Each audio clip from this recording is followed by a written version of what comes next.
Berlangsung di kawasan blok depo kontainer Udatinpet Pelabuhan Indonesia Persero Tanjung Perak Surabaya Jawa Timur Kamis siang, Direktorat Tindak Pidana Tertentu, di Tipiter Bareskrim Polri, kembali menorehkan prestasi dengan pengungkapan kasus penambangan ilegal batu bara di Taman Hutan Raya Bukit Soeharto Kawasan Konservasi di Ibu Kota Nusantara atau IKN.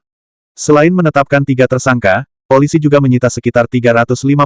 kontainer berisi batu bara yang menyebabkan potensi kerugian negara mencapai 5,7 triliun rupiah. Direktur Tindak Pidana Tertentu Bareskrim Polri, Brigjen Pol Nunung Syaifuddin menegaskan, penyelidikan bermula dari informasi masyarakat terkait aktivitas penguatan batubara mencurigakan di Pelabuhan Kaltim Karyangau Terminal atau Kek Balikpapan. Dari hasil penyelidikan yang dilakukan anggotanya pada pertengahan Juni lalu, terungkap fakta bahwa batubara tersebut berasal dari penambangan ilegal di Tahura Bukit Soeharto Kawasan Konservasi IKN. Sementara modus para pelaku pembeli batubara dari penambangan ilegal di Tahura Bukit Soeharto, mereka mengemasnya dalam karung dan kontainer lalu memalsukan dokumen agar terlihat seolah berasal dari penambangan resmi. Tanggal 11 Juli 2022 laporan polisi yang pertama, yaitu angka atas nama inisial YH dan inisial CH,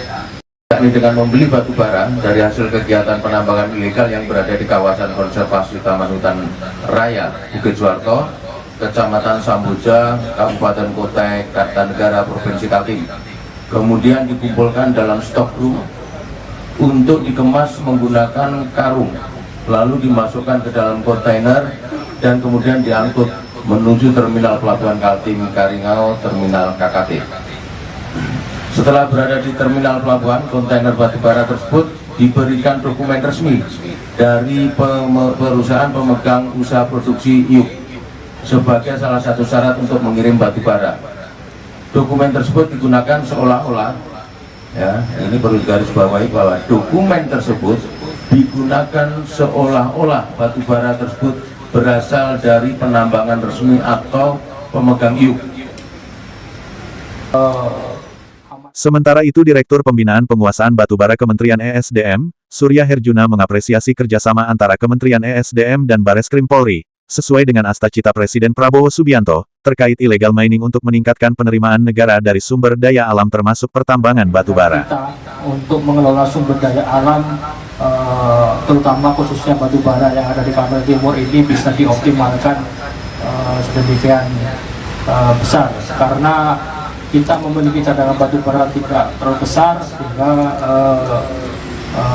sesuai dengan kebijakan pemerintah kita harus melakukan pengelolaan dengan baik dengan menegakkan aturan yang ada di regulasi kita Undang-Undang 3 2020.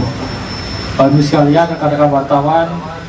kerjasama kita dengan Bareskrim Polri sudah cukup lama dan ini salah satu yang akan menjadi awal kita untuk melakukan perbaikan atas penegakan hukum kita, khususnya terkait dengan pertambangan ilegal yang selama ini menjadi concern dari Bapak Presiden juga, untuk bisa dilakukan penertiban untuk bisa meningkatkan penerimaan negara kita atas pengelolaan sumber daya alam, khususnya juga untuk masyarakat di Kalimantan Timur yang selama ini memiliki sumber daya batubara yang cukup besar. Kami sampaikan juga bahwa di Undang-Undang 3 2020 kita sudah memiliki regulasi terkait dengan penegakan hukum yang lengkap terkait dengan barang siapa tidak melakukan tidak memiliki izin tapi melakukan penambangan, kemudian menerima barang tambang dari izin yang tidak memiliki izin, sudah sangat keras, dan memang di Undang-Undang 3 itu ada pasal pidana dan pasal kerugian atau pengembalian atas kerugian. Saya mengharapkan kerjasama ini menjadi awal kita untuk penertiban tambang-tambang ilegal, tidak hanya batubara, nanti akan ada komoditi yang lain, terutama di luar Pulau Kalimantan, ada emas, ada kaos dan lain-lain, supaya kita bisa Astacita dan Presiden untuk bisa meningkatkan pendapatan lagi memakmurkan masyarakat Indonesia dari sumber daya alam pertambangan. Dari hasil penyelidikan, praktik illegal mining ini sudah berlangsung selama kurang lebih sejak tahun 2016 sampai 2024, sementara penyuntikan akan terus dikembangkan untuk menjerat seluruh pihak yang terlibat, baik penambang ilegal, pemberi dokumen palsu, maupun pihak-pihak yang membantu melancarkan aksi ilegal ini. Polri juga berkomitmen untuk menegakkan hukum dan menjaga kekayaan alam Indonesia khususnya di kawasan ibu kota Nusantara. Dari Surabaya, Warna Kota mewartakan.